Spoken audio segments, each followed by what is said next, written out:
But on October 7th itself, I was supposed to officiate another bar mitzvah, this time for a boy, in one of the moshavim in the area.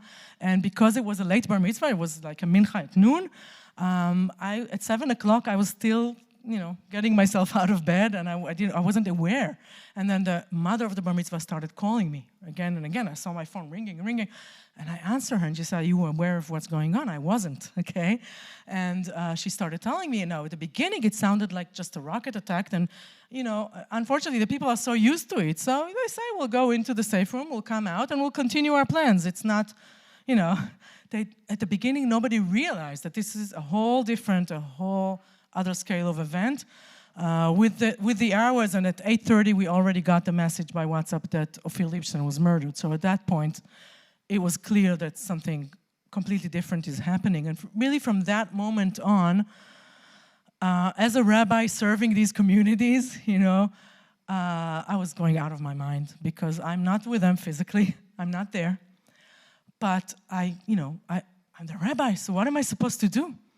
What am I supposed to do? So I was sitting for days, all the first 2-3 days, on my phone.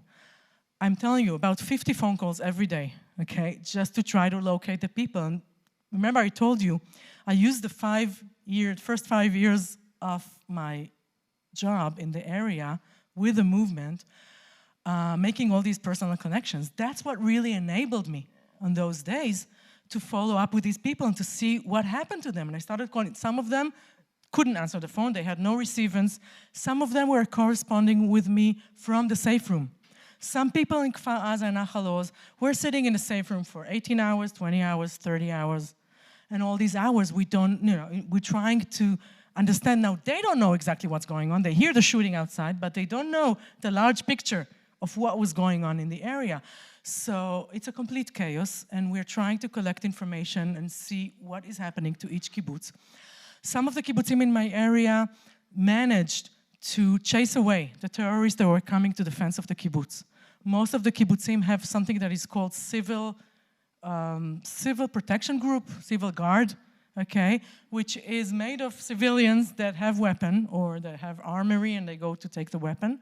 Okay, the army was not present at all for the first hours and sometimes half a day. And these civilian guards saved the kibbutzim. They went out, brave people, went out and actually fought the terrorists. And in about 7 of the kibbutzim, they chased them away. The 2 kibbutzim that got terrorists in are Nachal Oz and Kfar Aza that I was describing, telling you about them. Okay?